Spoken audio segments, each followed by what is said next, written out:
जड़ भरत जड़ नहीं हो गए निर्वाण ब्रह्म को प्राप्त करके, बल्कि वे निवृत्ति मार्गीय साधकों के आचार, विचार, व्यवहार को प्रकाशित करने लगे। उनका पागल की तरह रहना संकेत करता है कि ऐसे समय में जब चारों तरफ से काम की बरसात हो रही हो, क्रोध की बरसात हो रही हो, लोभ की बरसात हो रही हो, तो उन कामी, क्रोधी, लोभियों के बीच पागल बनकर रह जाना। अन्यथा वे वस्त्र के साथ साथ लंगोटी से भी छीना झपटी करेंगे। उनका पागल बनकर रहने का संकेत इसलिए भी है कि साधक कहीं दिखावे में न पड़ जाए। ऐसा देखा जाता है कि यदि आज ही कोई साधक गेरू वस्त्र पहनकर निकल गया घर से, तो उसकी आरती होनी प्रारंभ हो जाती है और वह साधक भी इसी को बहुत बड़ा लाभ मान लेता है। अतः उसे दंभ हो जाता है, अहंकार हो जाता है कि मैं संत हो गया।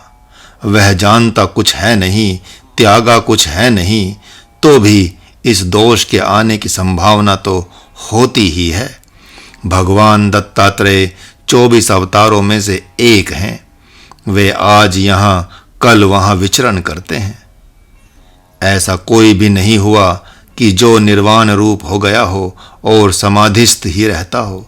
सभी जानते हैं कि हनुमान जी, परशुराम जी, विभीषण आदि निर्वाण रूप ही हैं, अर्थात ब्रह्म रूप ही हैं, लेकिन वे सदा के लिए समाधिस्थ कहाँ रहते हैं।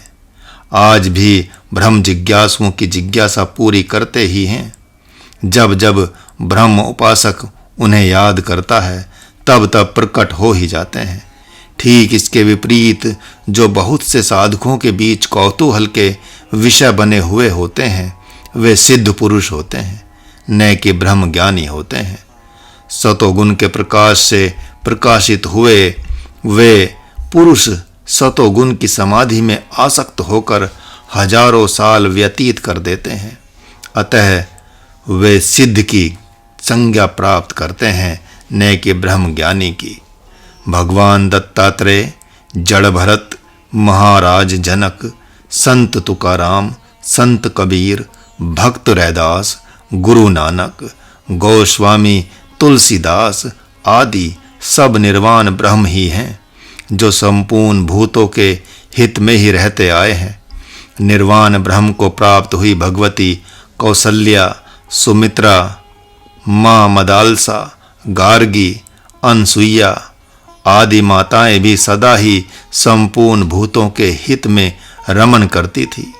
माँ कैकेयी भी जीवन मुक्त ही थी, जिसे आप कुल कलंकनी समझते हैं। महात्मा भरत भी जिसे पहचान नहीं पाए थे, एक विशेष उद्देश्य से उसने महाराज दशरथ से वरदान मांगा था। एक सोची समझी रणनीति थी उसकी। सुमंत्र एवं अन्य 7 मंत्री भी महाराज दशरथ सहित जीवन मुक्त थे। इन्हीं जीवन मुक्तों के घर में निर्वाण ब्रह्म प्रकट होता है, जिसे राम कहा जाता है, कृष्ण कहा जाता है। क्षीण कल्मषः स्वधर्म का पालन करते करते आसक्ति रूप दोष से रहित हो गए थे। ये शुभ और अशुभ ये 2 दोष नहीं हैं, बल्कि दोष की छाया हैं। यदि ये दोष होते तो फिर रत्नाकर नामक डकैत रौरव नरक की ही भोगता, जितना उसने अपराध किया था। ब्रह्म हत्या तक का पाप किया था उसने, अतः उसे क्षमा नहीं किया जाता। लेकिन जब निर्वाण ब्रह्म उसे प्राप्त होता है और उस पर कृपा होती है, तब वह निर्वाण ब्रह्म ही हो जाता है। जब सप्त ऋषियों से जो निर्वाण रूप ही हैं योग बनता है, उसका तो सहज में ही बाल बच्चों एवं कुटुंबी जनों से अनासक्ति हो जाती है। इतना ही नहीं, रत्नाकर नामक शरीर से भी इतना वैराग्य हो जाता है, इतना वैराग्य हो जाता है, तथा राम नाम से इतना राग हो जाता है, इतना राग हो जाता है कि वह राम ही हो जाता है।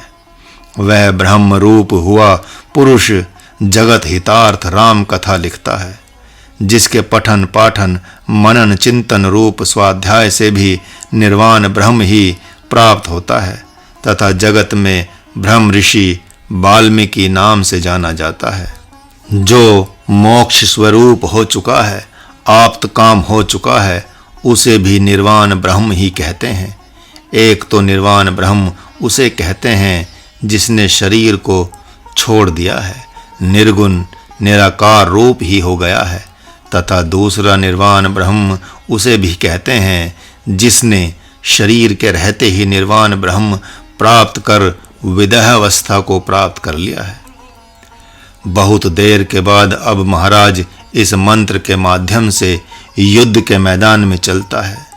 लभन्ते ब्रह्म निर्वाणम, जहाँ सर्वभूत हिते रतः वाले भक्त संत एवं साधक भी हैं। इतना ही नहीं, माताएं भी, जिनके माध्यम से निश्चित रूप से अपने जीवन की झांकी का पता चलेगा कि हम कितने पानी में हैं, कितने क्षीण कल्मषा हैं एवं सर्वभूत हिते रता हैं। घोर तप से तपते हुए अपने तन मन वचन हृदय को दोष रहित कर दिया है भगवती माँ कुंती ने। तभी तो उसने प्रभु को पहचान लिया था। उस सर्वभूत हिते रतः माँ ने अपने 5 पुत्रों को दान कर युद्ध के मैदान में जाते समय भगवान नारायण से कहा था, हे माधव, आज ही के दिन के लिए मैंने इन्हें जन्माया है कि धर्म रक्षार्थ अपने गुरुजनों से भी ये युद्ध करें, मोह न करें, मेरी गोद की लाज रखें, ऐसी मेरी आज्ञा है। जगत में जो संत एवं भक्त हैं उनकी रक्षा करें।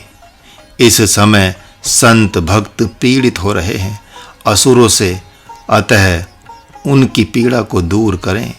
महाराज युधिष्ठिर भी सर्वभूत हिते रता थे, कभी अधर्म नहीं किया था उन्होंने, अतः क्षीण कल्मषा भी थे, अर्थात पाप रहित थे। सच पूछा जाए तो अर्जुन भी क्षीण कल्मषः और सर्वभूत हिते रतः ही थे। थोड़े समय के लिए उनमें दोष आ गया था, वह होना भी चाहिए था। ऐसा क्यों न हो, गुरुजनों के सामने आने पर एक सद्शिष्य के हृदय में मोह होना स्वाभाविक है, इसलिए प्रभु उन्हें बुरा नहीं कहते। दोष तो उनका तब था जब उन्होंने पितरों की बात की, देवताओं की बात की, लुप्त पिंडोदक क्रिया कहा, अर्थात वर्ण संकरता की बात की। प्रश्न केवल इतना होना चाहिए था कि हे प्रभु, इन गुरुजनों से मैं युद्ध कैसे करूंगा। दोष तो तब हुआ जब उन्होंने कहा कि हमारे जैसे बुद्धिमान भी इस जघन्य अपराधियों का वध करने जा रहे हैं। ये तो आतताई हैं ही, इन्हें तो बोध भी नहीं है, लेकिन हमें तो बोध है। हमें तो आगे आने वाले समय में वर्ण संकरता से होने वाले उत्पात से बचना चाहिए। यह तो रक्षा में हत्या होने जा रही है। उनके द्वारा ऐसा कहने से यह सिद्ध होता है कि वे सदाचार की उस महती भूमि में प्रवेश कर चुके थे जिसमें भगवान प्रकट होते हैं। सदाचारी नहीं होते वे तो प्रभु सद्गुरु नहीं बनते उनके। अतः मानो भगवान कह रहे हैं उनसे कि ये सभी विपक्षी पाप रूप ही हैं, पृथ्वी पर भार स्वरूप ही हैं। तुम्हारे तर्कश में इनका दमन करने के लिए बाण सुरक्षित हैं। तुम्हारे जैसा क्षीण कल्मषः पुरुष ही इनका दमन कर सकता है। माँ यशोदा, नंद बाबा, वसुदेव, देवकी, महाराज उग्रसेन, ये सारे के सारे क्षीण कल्मषः पुरुष थे, अर्थात पाप रहित ही थे। तभी तो उनके यहाँ प्रभु ने डेरा डाला था। वे वहाँ पर किसी के पुत्र बन गए थे, किसी के भाई और किसी के सखा बन गए थे। और यह न भूलें कि वहाँ पर प्रकट होने वाली जिन्हें प्रभु ने अपनी गोपियों के रूप में देखा था, वे 16,000 सामवेदीय मंत्र ही थे। वे प्रभु की शक्तियाँ थी। वे सभी क्षीण कल्मषा थे। किसी को किसी से प्रीति नहीं थी, न गोपियों को किसी से प्रीति थी, न नंद बाबा को और न ही माँ यशोदा को ही किसी से प्रीति थी। कोई भी कीमत चुकाने को वे तत्पर रहते थे। कंस जैसे दुराचारी से भी युद्ध करते थे। नंद बाबा तभी तो वे सर्वभूत हितेरतः कहे जाते थे। ब्रह्म विद्या को देने वाली गौ माता की सुरक्षा के लिए वे बहुधा कंस से लोहा लिया करते थे। कभी हार नहीं मानी उन्होंने। अतः ऐसे पाप रहित पुरुष को निर्वाण ब्रह्म रूप प्रभु ने पुत्र रूप में आकर आनंदित कर दिया। वसुदेव एवं देवकी दोनों ही क्षीण कल्मषः अर्थात पाप रहित हैं। उनके सत्य में प्रतिष्ठित होने के कारण ही उन्हें निर्वाण ब्रह्म को देने स्वयं प्रभु ही उनके पुत्र रूप में आ गए। लोग कहते हैं ऐसे सत्यवादियों को कंस जैसे दुराचारी ने कारागार में कैसे रखा। यह आध्यात्मिक बात है जिस पर आप सब ध्यान दें। हीरे को सोने की पेटी में रखा जाता है, सोने के गहने को चांदी की पेटी में रखा जाता है, चांदी के गहनों को लोहे की पेटी में रखा जाता है। अर्थात जो वस्तु जितनी कीमती होती है उसकी सुरक्षा के लिए उतनी ही कीमती पेटी होती है। जानते हैं वह कारागार नहीं था जिसमें कंस ने उन्हें बंदी बना रखा था। वह एक दिव्य संदूक अर्थात पेटी था। ऐसी पेटी कि जिसमें साक्षात निर्वाण ब्रह्म वहां पर 9 महीने वास कर रहा था। अतः वह सुरक्षा कवच था। अध्यात्म तो विरोधी तत्वों से घिरा रहता है। आध्यात्मिक साधक प्रतिकूलता के घेरे में रहते हैं। जेर में जैसे बालक रहता है वैसे ही प्रतिकूलता नामक जेर से अध्यात्म प्रकट होता है। 7 आवरणों से घिरा हुआ कारागार था जिसमें भगवान रह रहे थे। भगवान अंतिम आवरण में अर्थात गर्भगृह में वास कर रहे थे। मानो वे संकेत कर रहे हों कि यह सहस्त्रार है, मूलाधार, स्वादिष्ठान, मणिपुर, अनाहद, विशुद्ध, आज्ञा, सहस्त्रार, ये 7 आवरण हैं।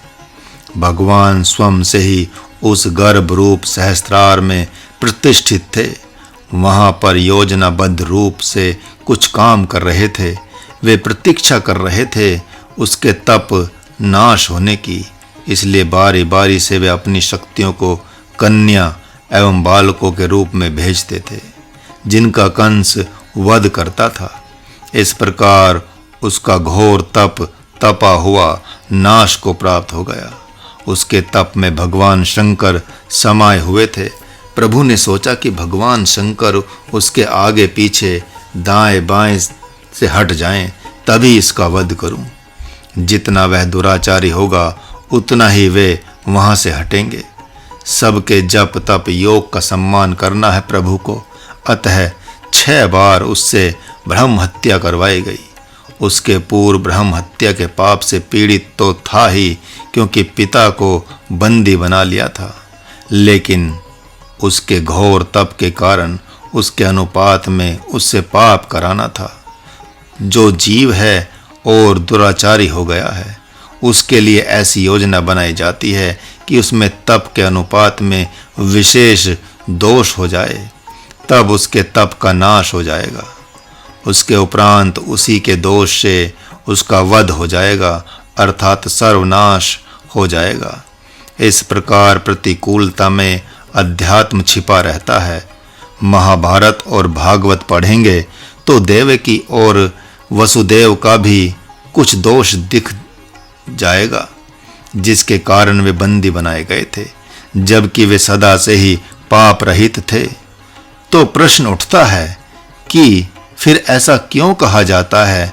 वह इसलिए कि जो कर्मवादी हैं, प्रकृतिवादी हैं, उनके चित्त को मोहित करना है ना। यही कारण है कि मुमुक्षुओं के पास कुछ और बात की जाती है और ज्ञानियों के पास कुछ और। हनुमान जी को तो कोई बंदी बना ही नहीं सकता, लेकिन वे स्वयं मेघनाद के द्वारा संघान किए गए ब्रह्मास्त्र द्वारा स्वेच्छा से बंदी बन गए। वह इसलिए कि पूरी लंका के लोगों की आंखों में धूल झोंकनी है ना। यदि सत्य की दुहाई दी होती वसुदेव ने तो बंदी नहीं बना पाया होता कंस।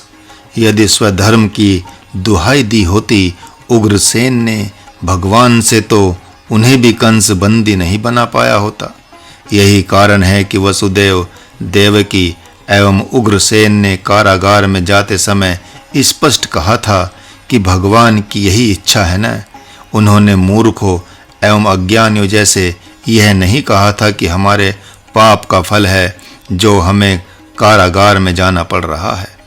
महाराज के गुरुदेव कहा करते थे, अपने मन का हो तो अच्छा और अपने मन का ना हो तो बहुत अच्छा, क्योंकि भगवान के मन का हो रहा है। इस न्याय से जिस साधक को सद्गुरु मिल गया है वह पाप रहित ही है। वह चाहे तो अपना हित करके सर्वभूत हिते रतः हो सकता है। सारे के सारे स्वरूप को तो नहीं, लेकिन जितनी आपके भाग्य में यह झांकी प्रकाशित हो जाए उतनी आपको पर्याप्त माननी चाहिए। जिस प्रकार कोई भी स्त्री निर्वस्त्र शोभा नहीं देती, आभूषणहीन शोभा नहीं देती, उसी प्रकार यह ऐसी ब्रह्म विद्या है जो दिव्य अस्त्रों से सजाई गई है, दिव्य गहनों से सजाई गई है, दिव्य भुजाएं हैं इसकी, दिव्य बैठकी है इसकी, इसका खाना पीना सोना जागना सब दिव्य है। अरे वह कौन सी ब्रह्म विद्या है, उसे आप प्रकाशित तो करें। हाँ, संत के आचार विचार व्यवहार को आप देखें, वही ब्रह्म विद्या है। उसके त्याग रूप श्रृंगार को देखें, भीतर बाहर के उसके स्वरूप को देखें, वही ब्रह्म विद्या है। जब वह प्रकट होती है तब असुरों को भी मोहित कर देने वाली होती है। आप नहीं देखते कि युद्ध के मैदान में सारे के सारे असुर मोहित हो गए थे। जब तक भगवान ने गीता जी का प्रवचन किया महात्मा अर्जुन के पास, तब तक उस रणभूमि में एकमात्र उनका ही शासन था, उनकी ही सत्ता थी, उनका ही साम्राज्य था। एक आश्चर्य में घटना घटी वहां पर कि बिगुल बज गया, शंखनाद कर दिया पितामह भीष्म ने, लेकिन महात्मा अर्जुन के कहने पर भगवान ने अभी ठहरे और सबके तन मन वचन हृदय में मानो स्तंभन हो गया, सब जड़वत हो गए।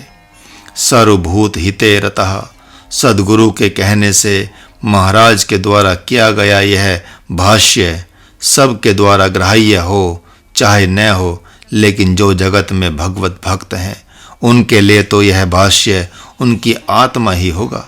अतः आप विचार करें, आप भी कल के दिन सर्वभूत हिते रतः हो सकते हैं। जो सद्गुरु के पास आ गया वह पापात्मा नहीं होता, वह पावन होता है, और पावन में आत्यंतिक शक्ति होती है, आत्मबल होता है।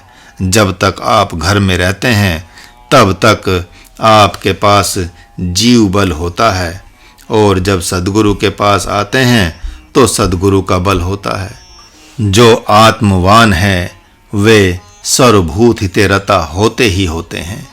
पुनः उन्हीं आत्मवानों की प्रशंसा करते हुए भगवान कहते हैं, काम क्रोध से रहित जीते हुए मन बुद्धि चित्त वाले अपनी आत्मा का साक्षात्कार किए हुए यति अर्थात ज्ञानी के लिए सब ओर से ब्रह्म निर्वाण अर्थात शांत ब्रह्म ही प्राप्त है। ब्रह्म को यति अर्थात सन्यासी नहीं कह सकते, ब्रह्म ज्ञानी को यति कह नहीं सकते, क्योंकि वह तो ब्रह्म ही हो जाता है। तो फिर यति नाम कौन है? हाँ, जिन्होंने घर बार छोड़ दिया है, जो ब्रह्म ज्ञानी गुरु के शरणागत हो गए या हो चुके हैं, वे ही यति हैं, वे ही सन्यासी हैं। यदि सच में उन्होंने अपने घर बार बाल बच्चों एवं कुटुंबीजनों को तथा अपने देश प्रदेश को त्यागा है, तो वे ही सचमुच में जीते हुए चित्त वाले काम क्रोध भय आदि दोषों से रहित हैं। अच्छी प्रकार से वे ही मुक्त हैं, अथवा कालांतर में वे ही मुक्त हो जाते हैं। बाहर के विषयों को बाहर त्याग कर वे काम क्रोध से रहित हो जाते हैं।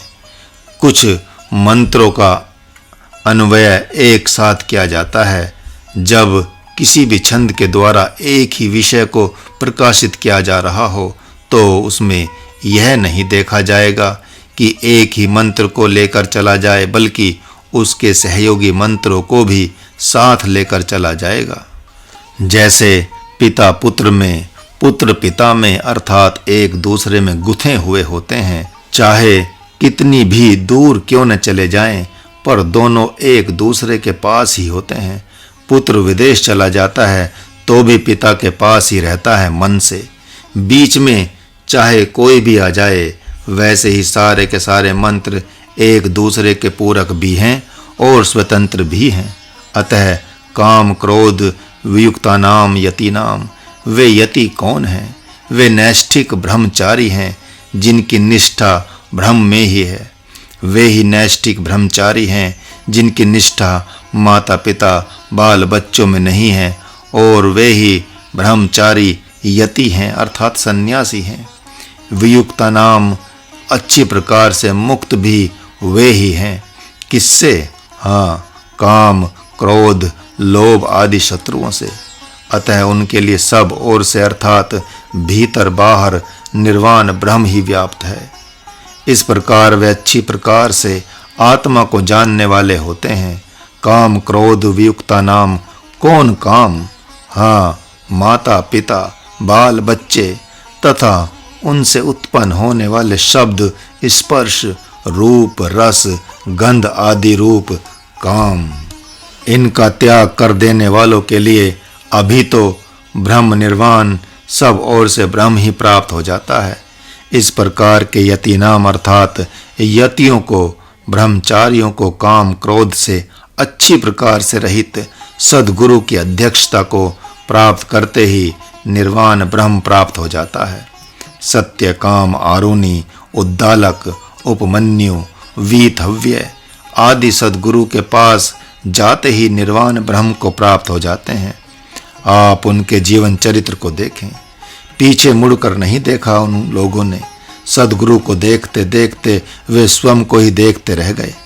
आप देखते ही हैं कि अभी तो सगाई हुई, शादी तो हुई नहीं, पाणी ग्रहण तो हुआ नहीं, लेकिन पति पत्नी की भावना से वे युवक और युवती भावित हो ही गए।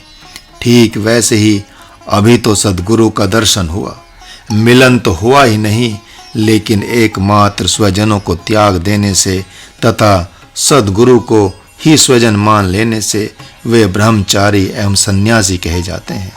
वे श्रद्धावान ब्रह्मचारी कहते हैं। मेरा सद्गुरु तो मेरे भीतर बाहर ऊपर नीचे दाएं बाएं सर्वत्र व्याप्त ही है। जहाँ वे देखते हैं वहाँ उन्हें सद्गुरु ही दिखाई पड़ता है।